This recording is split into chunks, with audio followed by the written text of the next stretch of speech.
We'll start by introducing ourselves. So my name is Magda, and I'm the Communications and Events Director at the Earth Foundation. And I will be taking care of the marketing slash social media part of this presentation. And then we also have Charlotte, who is our PR and media guru, who's going to be walking you by her hand in terms of how to speak to journalists, how to present yourself as best as possible, and how to drive results from that as well. And then we also have Mark, who is our head filmmaker at the Earth Foundation. And he's going to tell you exactly how to make sure that not only your 90-second pitch is going to be as best as possible, but every single video that's coming from your organization or your project is going to drive attention, drive engagement, and drive results. So this is us. We also have Ella here, who joined us literally last week. So we're very happy to have you here. She's going to be helping Charlotte with PR and media outreach as well. And she's here to get to know you guys. So first of all, thanks for coming. And second of all, congratulations on being here. This is amazing. Guys, you made it to the Scholar phase. This is a huge success. All of us were actually involved in reading the submissions and reviewing them. And each submission was reviewed by 3 people. So you can imagine this is a lot of ideas that we get to know. And they were all outstanding, but congratulations on making it to the next stage. And without further ado, I think we got to start. This might take a while, and there's going to be a lot of information to digest. We also plan some time for you guys to connect in your teams on a very short 5-minute breakout rooms. So you can at least start discussing some of the ideas that we'll be presenting you today and start actioning some of the tasks. And if you have any questions as we go, please take note of these questions. You can either write them for yourself on a piece of paper and then message us later. We'll leave you our contact details, or you can just put them in the chat. And while we may not be able to address all of these questions in this meeting, we will try to address them in the follow-up email that each of you will receive with the recording, with a handout, and also with potential answers to these questions. So feel free to throw them in the chat at any point, and don't get offended if we don't get to respond right away. We'll do our best. Okay, so starting off, here's what we're going to be talking about today. So this is a lot of topics. We'll be figuring out why should we care about communications? What's the big deal? We'll be trying to figure out what's the difference between a tagline and a pitch. We'll talk about a potential of setting up a website for your project and how to go about this. A little bit about social media and how to choose which platform you'd like to focus on.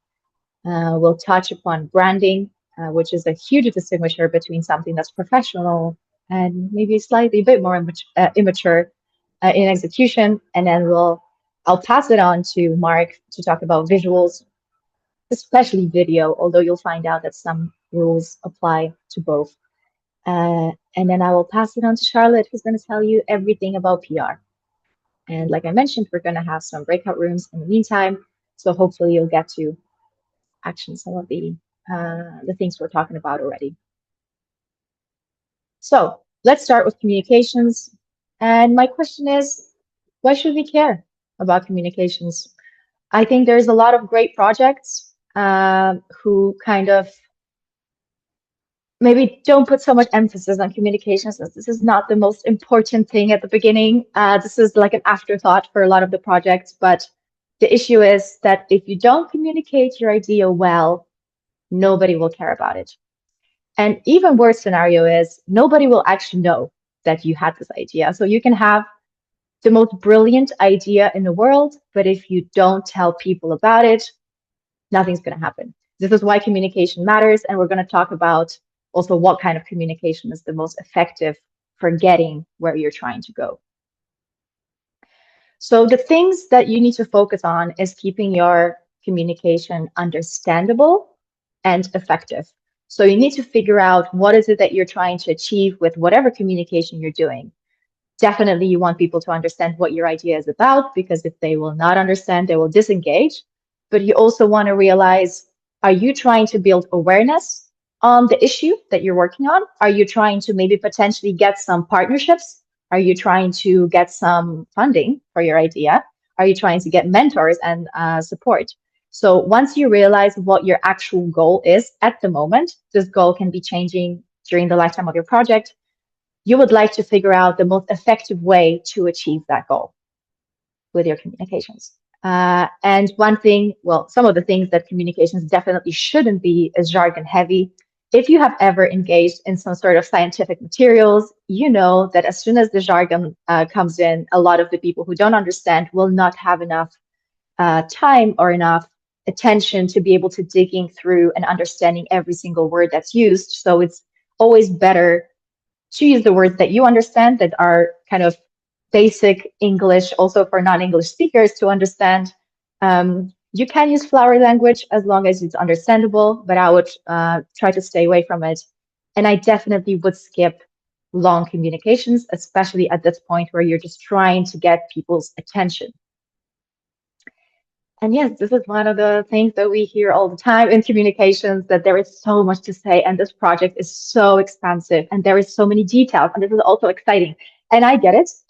This is your baby and you have worked so much on this and you have spent so much time polishing this project. I totally understand that you want to tell everyone everything about it. However, yes, my question is, what do you think is the attention span of the like a person nowadays? A hint is it's shrinking, sadly. And the current attention span is 47 seconds. 47 seconds is definitely not enough time to read any Earthpride project. I'm not gonna lie, this has taken us way longer than 47 seconds. And if you can sell someone your idea under 47 seconds, you're on your path to success. Another thing is that our attention due to social media, short form content, has become so much more scattered and fragmented, which means that we need the information to be served in as simple words and as engaging format as possible. And on the format, we're going to move on to that later. And this also comes back to my point. Long does not always mean good, and it definitely does not mean effective. You can have an effective communication that's longer than standard, but you need to go out of your way to make it so engaging, so exciting, intriguing, and that is very hard to achieve. So I would say let's focus on effectiveness and getting your message across as quick as possible in simple words so that it's understandable. And now moving on to the short communication pieces, we have two types of this very intro level of communication, which would be the elevator pitch and a tagline. So my question to you guys is, do you know what an elevator pitch is? And maybe somebody knows why it's called an elevator pitch. And you can unmute if you like, and just, if you know the answer, you can throw the answer, but also you can maybe throw it in the chat, or you can react with a thumb up if you know what it is, thumb down if you don't. I'm just trying to understand what's your level of familiarity with it, so that I can either go into it a bit more. Do you have any idea? Okay, so we got one thumb up, one thumb down. For now, I feel like I'm going to explain it a little more, but guys, what do you think? Okay, we got some thumbs up. Okay, nice, nice. I'm going to just give you a little hint that the elevator in the elevator pitch name is standing for a very short time that you're allowed to take to explain someone your idea.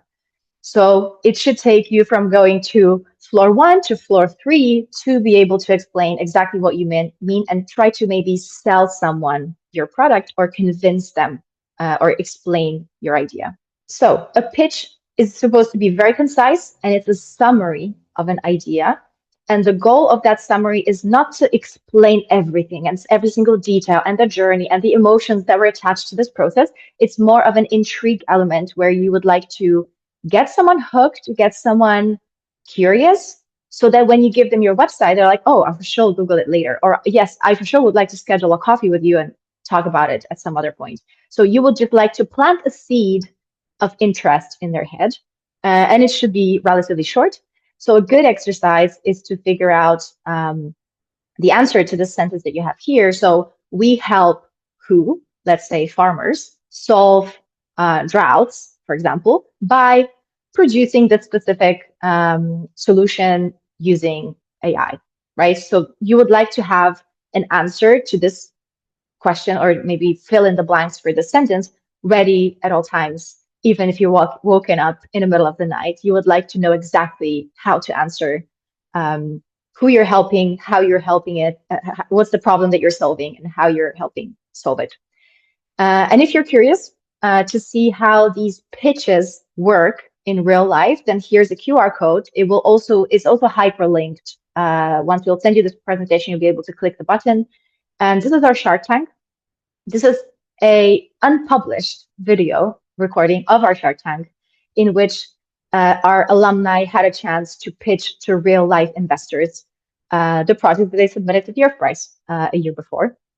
So this is a great spot for inspiration, and I would highly recommend taking a look at the format and how this works, because it may be, we are actually opening up registrations for the next Shark Tank. So if you'd like to take part in that and like bounce your ideas off the real world, you can apply. And this is a great opportunity to get real life feedback for your project.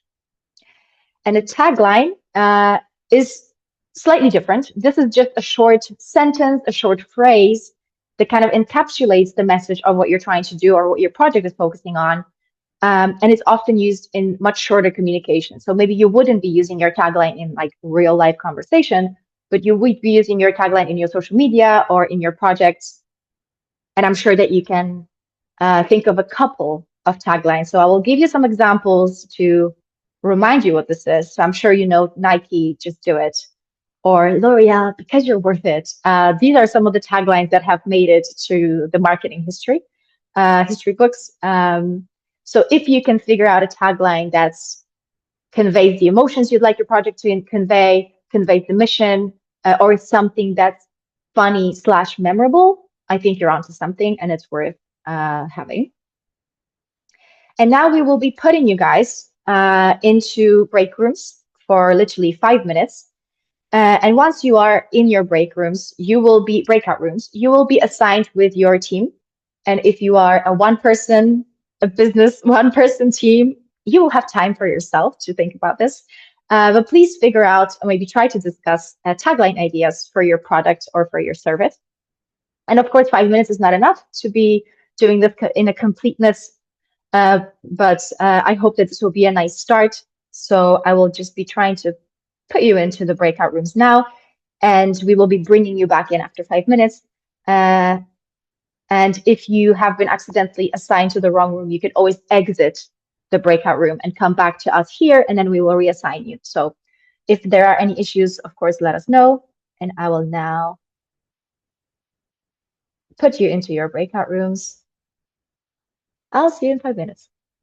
Okay, so I guess we will slowly move on to the online presence, which can encapsulate so many different things. But for the sake of time, we'll be focusing mostly on website and socials.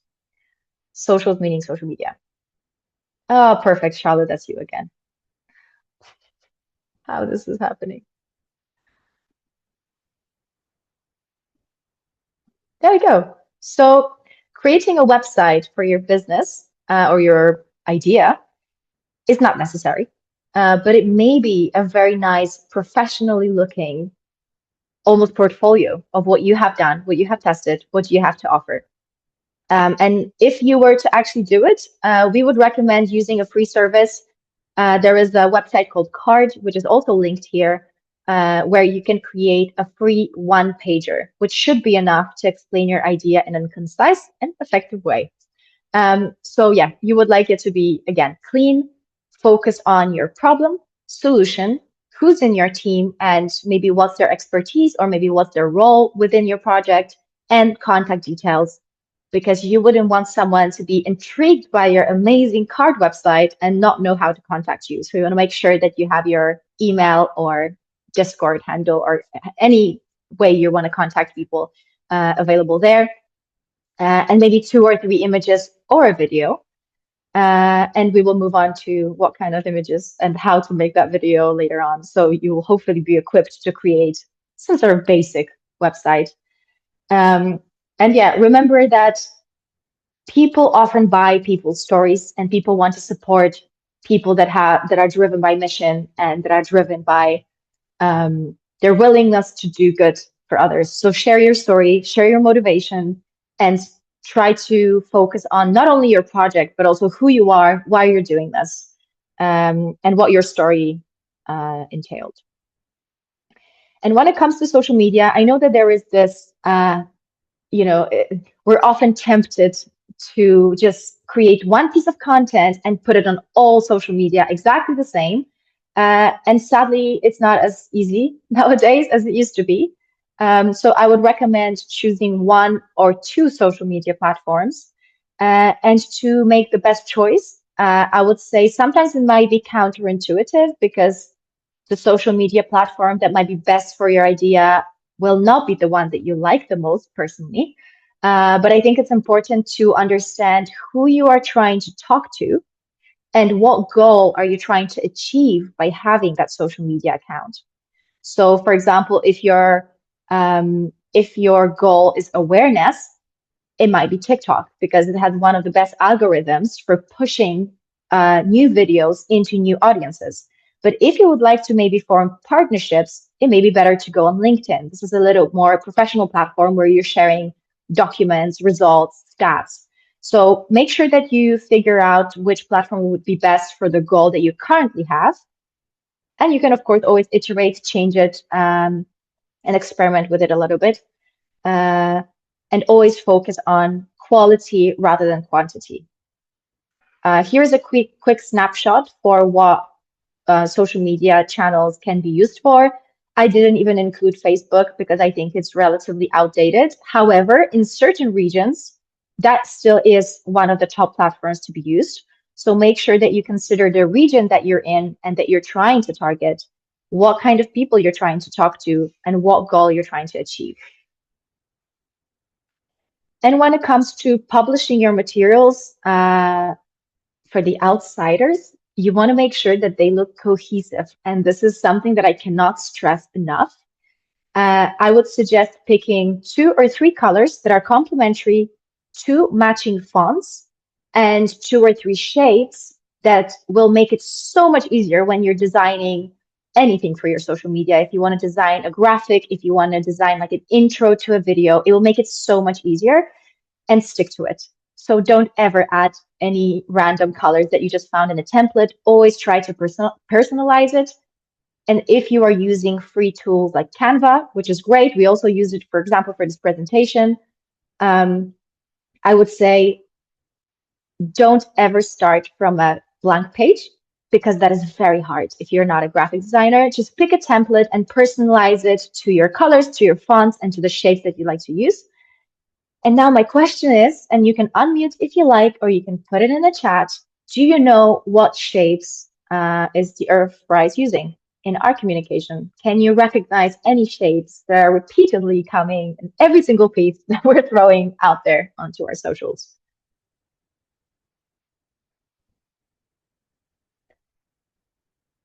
Okay, do you guys have any ideas? Is it circle? Yeah. Sorry? Circle? A circle? Yes, you're kind of close. Oval, semicircle, showing unity, is it? Yeah, I think we got the correct answer in the chat. It's the comma. The quotation mark, you were close, but it's the comma. Yep. So here's my hint in case you guys were wondering. These elements actually comprise our logo. So when you look at the Earthrise, it's created out of different commas, and then we disconnect the commas and use them in different materials. For example, in this presentation, to create like a visual effect and to make it cohesive with our brand. And of course, all the colors here, for example, are used in our website. So we are keeping everything cohesive and actually relatively simple because we don't have to come up with new color combinations. It's just right there, and we just keep on recreating it. So now we'll have another 5 minutes for the teamwork. Once you're there, please discuss who in your team will be your communications lead. So of course that means, figuring out, let's say, the branding, or maybe writing some sort of materials if you are trying to do a website, or maybe social media, someone who can capture some content while you're working. And of course, this can continue after the 5-minute breakout room. And if you are a person working on your own, maybe you know someone who could help you. Maybe there is an adult that you know that kind of figures out marketing quite well, that you could maybe come and have a call with to figure out how to do this on your own. And of course, if you're also on your own in this call, you can hang out with us. You don't have to join the breakout room. But if you're assigned to a breakout room, focus on dividing this role. And maybe you can do it as a team and divide these specific responsibilities between yourselves. So let's go. I'm going to assign you again. I'll see you in 5 minutes. Okay, guys. So we're slowly be moving to the video section. It may seem a little intimidating at first, but I'm sure Mark will explain everything so that it's clear and easy for you to approach video content. Mark, I'll just leave it to you. I will be switching your slides as you like. So just let's move on to the next one. Right. Hello, everybody. My name is Mark. I'm a filmmaker, and I'm delighted to be here today because I think you're all amazing to have got this far, and we're here to help you be even more amazing. So there are lots of things about filmmaking. We could spend 4 years doing a university degree on it, but we don't have that time. We will follow up with a deck, which is more than what we'll discuss today. So it's all broken down, so that will help you. And I'm around as well for any emails that with questions and stuff. So visuals. So a lot of rules apply for both video and for photography. And the most important thing being a preparation. Okay, so if you fail to prepare when you're doing your photos or your video, you're going to fail. So you have to prepare. And it's not as intimidating as it sounds. It just makes it a lot more easy on the day when you are filming if you have decided who's doing what role, where you're going to shoot, what kind of camera you're going to use, what you're going to say, all of these things. If you prepare them in advance, then everything is going to be a lot easier and more fun. So next slide. Okay, so your video pitch for us, and this also goes back into what Magda's been speaking about communicating clearly, engaging, and memorable way. It has to be in English. Try make it no longer than 90 seconds, but that's not a hard and fast length of time. No AI generated speech or interpretation is allowed. Okay, so avoid AI. We want to hear authentic stories from you guys. And the video must play at one by speed. Don't speed it up or don't, so we can kind of play it out on our platforms as well. Next slide. Right, so if you are going to prepare properly, there are 3 main steps to making a film. You've got pre-production, which is your preparation. You've got production, which is your actual film day. And then you've got post-production, which is when you bring all of the stuff that you've created into the edit and create the final film. So when you're getting your script and idea down, you have to assume that the audience knows nothing about it, right? You know everything about your project, but you're presenting to somebody that knows nothing about it. So you have to be very clear, and those people will be able to kind of summarize your idea in one sentence after watching the film. So be sure to introduce yourselves and where you're from. Explain the problem and your solution in one sentence. Mention the key challenges and what success looks like as well, because you want to be able to say, well, we're doing this problem with this solution. We're going to have these kind of challenges, whether it's kind of a science breakthrough or a funding or whatever. But when we're successful, that's what success looks like. You got to be very clear about how you kind of put those things down on your script and make sure that they kind of flow in and make sense. So you got to plan your visuals, and even if you have stats, what are the kind of percentages or supporting information numerically that you can have to support it is what you're saying, or graphics to support your message as well. Okay, next slide. Sorry, I'm going to go through this very quickly because there's lots to get through, but it is all backed up on the deck that I'm going to share with you at the end. Okay, so in terms of pre-production as well, you want to decide with your team who's doing what. So if somebody's on the camera, is somebody doing the script writing, who's looking for the best location, who's going to access the equipment, and just divide up the roles. If you're on a team of one, that's a bit more challenging, but we're hoping that somebody out there is going to be very helpful in terms, you might have a friend or somebody at the school, there might be a media department, or one of your friends who might just shoot lots of films anyway. Try and get them on board, tell them what you're doing and why they want to do it. It'll be a great experience for them to get involved as well. Write a shot list. This is a great thing to do in your planning stage, because when you come to the filming day, it's quite challenging to get everything done. So if you have a shot list, you can tick off and then you can see progress going. You go, we've got that. Or if you're shooting over several days, you can kind of, the shot list really helps you kind of, oh, we've done that already. We need to focus on this today. So a shot list is really, really good planning in pre-production. Next slide. So use a tripod if possible. We're going to be using a phone in kind of a horizontal way. And if you're holding it for 3 or 4 minutes, it can go a little bit shaky. So if you have access to a tripod, even a selfie stick will help hold it for steady for a while. Practice your lines before filming. So you want to be able to communicate what it is you're saying in one clear sentence at a time. So try not to have the ums and the ahs or the distractions, or, you know, so if you've practiced your lines before you're filming, they'll flow much easier on the day. Okay. Good visuals. So filming horizontally, okay, and try and find the highest setting in your camera phone as well, or borrow somebody who's got an even better camera phone and put it to the highest quality possible in the settings. Clean the lens always. You might spend 2 or 3 days filming this thing, and then you realize there's a bit of dirt on the lens, which means all of your footage has this big smudge on it. So just whoever's on the camera, just to remember to clean the lens as often as possible.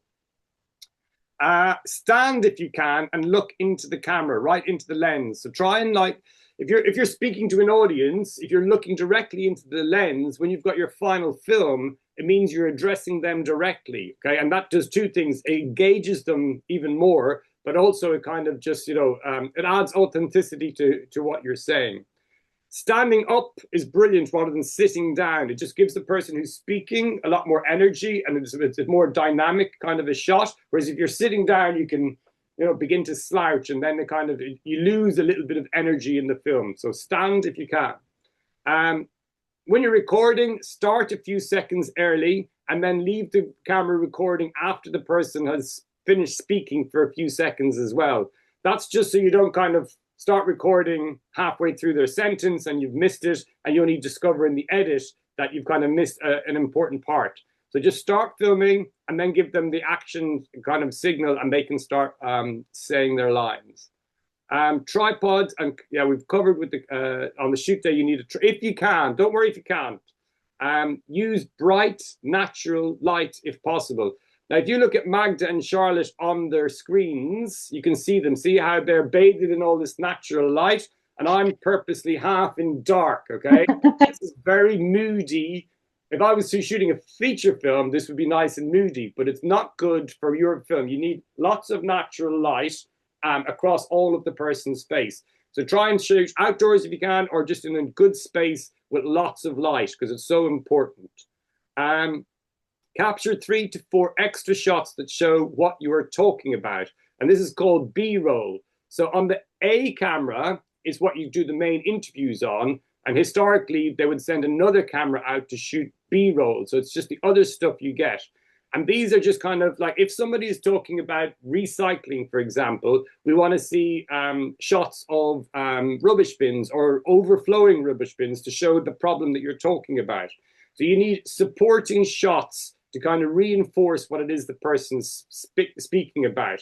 So they'll have the sentence about what they're speaking, but overlaid on top of their speaking, you'll have extra B-roll shots about what it is they're saying. And you should definitely hold the camera in a horizontal position for lots of reasons. It's going to go out on YouTube, so that's their format. They want it in wide. It's more cinematic, it's more engaging, and you can get a lot more information into your screen as well.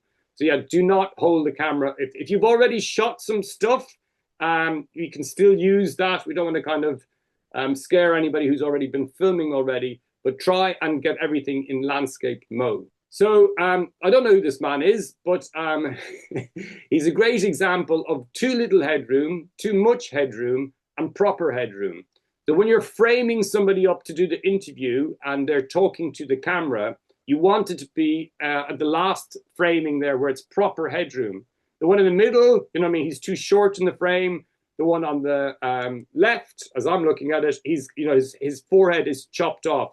So you want the eyes just kind of about 2/3 through, if you're shooting like this, in terms of like a head and shoulders shot, as we call it in the industry. They call it the rule of 3 in filmmaking, and it applies to photography as well. It's just about dividing up your frame so you understand that it's framed well, not too much, not too little, and then it gives you your the greatest options when you're in the edit to try and frame things if possible. And also these grids should be on your phone settings as well, so you can kind of apply those before you shoot. Right, so a lot of the films that we've got before have very poor quality sound, and it's so important that we get really, really good sound. So do some tests. If you've got a location in mind, go there and try and run some tests, record something and decide, is that a good... Some spaces will have aircon in the background or busy roads nearby. So try and find a quiet place so we can hear what everybody's saying really clearly. If you have microphones to plug into your cameras, brilliant, because that helps recording the speaker. But if you don't have a microphone to attach to somebody speaking, just frame the person close to the camera and we should be able to pick up, or you should be able to pick up, good quality audio that way. So now you've got your script, your locations, you've done all your pre-planning, you've done your shoot, and now you get into the third stage of filmmaking, which is where you reinvent your story again with everything you've captured. And this is called post-production. So use the best takes that you've recorded on the day. Some people might fluff a line, they want to do another take, so use the best takes possible. Then use all your B-roll to support what is being said, and using the text and graphics to reinforce key points. You don't have to have huge kind of amazing graphics worthy of a kind of a Disney movie, but it just needs to, it can help reinforce your story with clarity. And one graphic could be like 5 or 6 lines worth of dialogue as well. So try and use graphics to help sell the story in. Choose music that matches the tone. In the deck that I will send out later, there's a link to royalty-free music. So energy, if you want to, slow, moody music to begin with when you're dealing about the problem, but then more energetic music when you're talking about the solution. So think about how the music can help tell your story as well. And finally, ask somebody who knows absolutely nothing about your idea or your concept to watch the film and ask them if they get it. Literally, like, does it make sense from beginning to end? And that way you've got independent kind of feedback on whether the film actually makes sense and that it flows. And then you're kind of, you're in a good spot. And if they say, sorry, I didn't get that bit in the middle, you need to go back to your edit and try and say, well, actually, what's not working here? Is it the line of dialogue? Is it the graphic? How do I fix that before we can kind of send through? Okay, next slide. Oh, wow. 5 minutes. Okay. Yeah, this is... Oh, yeah, go on, Magda, sorry. No, we are going super fast with this. And for the filmmaking, there is so much, like, yeah, it's a 4-year degree. So there is a lot to put into one presentation. But to kickstart you guys, please discuss the following roles within your team. Of course, if you are a one-person team, you are a one-man show, like we discussed earlier. But I just thought now that we should have a separate guide for people doing filmmaking as a one-man show. So it will be coming in an email, hopefully. But try to discuss who could be your script writer or maybe like ideator for the video concept or gathering inspiration. Who could be your producer, so the person that actually organizes it. So when we meet, how we do it, if we're in different countries, how do we shoot this online? And the editor who will bring the project together. And also, I would encourage you to plan the time to watch the inspo videos that we will be sending you today. So we will send you some great videos. Some of them are alumni, some are not. I would like to just plan the time to meet together and go through this before you start working so that you better understand where we're going with this. So very quickly, I'll throw you into breakout rooms and then we'll move on to PR after we're back. This call may run a few minutes longer than initially planned. I'm sorry, guys, but there was just so much to tell you. Without further ado, let's go. Okay, so PR and media.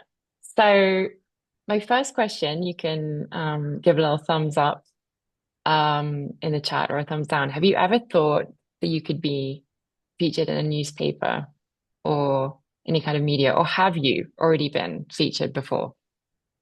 Couple of thumbs up. Cool. Okay, nice. Whoa. Crazy thumbs up Are there. you famous? Wait. I think for a lot of, well, at least for a lot of the previous teams that have been taking part in the Earth Prize, being featured in a newspaper is not the first thing that comes to mind, but it is a real possibility. So if you're selected as a scholar, and definitely if you make it through to the regional winners phase, we'll be doing some PR outreach for you. If you have your phones, you can scan this little QR code and look at our newsroom. Go to the clippings page. You can see some of the newspapers and magazines that the previous winners have been featured in if you want to have a look. Yeah, so it can be a little bit exciting, a little bit nerve-wracking. You might be approached by journalists, or we might speak to you to create a press kit for you. But you don't need to panic. We'll do everything with you. We'll hold your hands, and if it's something that you've never done before, we'll make sure that you feel comfortable and take you through the whole thing. So it's possible that a journalist might contact you, which might surprise you. It has happened before to some of our previous teams, and you might think, where did they get my email address? Journalists often use softwares to find people's email addresses. So if it does happen, if something lands in your inbox, don't panic. Just let us know. We can prepare a press kit about your team, and it includes everything about your story. So what we've been working on today, what you've been thinking about, how to think about your story, how to tell how you came up with the idea, who's in your team, how to, describe your solution, the context of the Earth Prize, that you're a scholar or regional winner.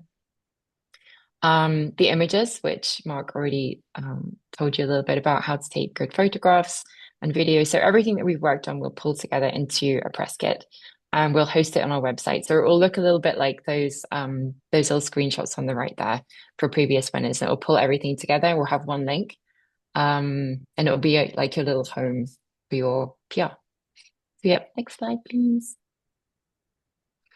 So yeah, if you are contacted by a journalist, not to scare you, but once something's published, it is pretty hard to change it.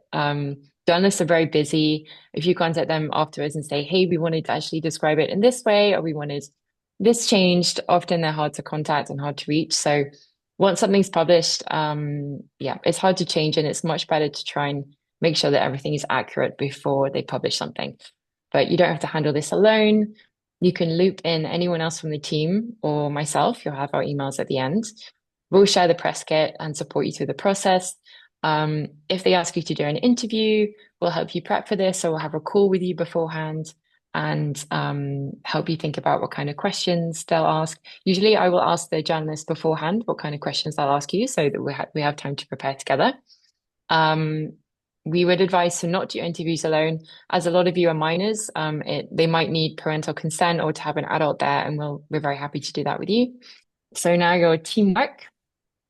So if you were contacted tomorrow by a journalist, who is your media spokesperson? Do you have someone who's the most confident person in your team, or someone who's the founder or has very clear in their head the idea? Is everybody happy to be featured? Are some of you a bit more shy? Would you like to join an interview, but maybe just kind of just be present, but not really answer any questions? Talk about this in your team and try to get clear who would be those people in your team. And then this will really help us a lot, and could also help you imagine where you could be featured, because you're all based all over the world. Are there 2 to 5 local newspapers that that maybe your parents read, or other people in your family read, your friends, that you would like to be featured in? So just have a think about this. You can drop them in the chat, or you can send me an email afterwards as well. So yeah, Yeah, teamwork and time. And also, before we throw you into the breakout rooms, it might be wise to take a picture of this screenshot because of this of your screen, because these questions will disappear once you're in a breakout room. So because there's more this time, maybe it's a good idea to take a picture, and I will be putting you into breakout rooms again for 5 minutes. I'll see you later. If you have any questions, or if you would like us to take a look at something, or you're questioning two options, you don't know which one to go for, you can contact us. And I left a page open with what our expertise is. So make sure that you address the correct person, because I don't know that much about PR, for example. So I may not be the most knowledgeable in this.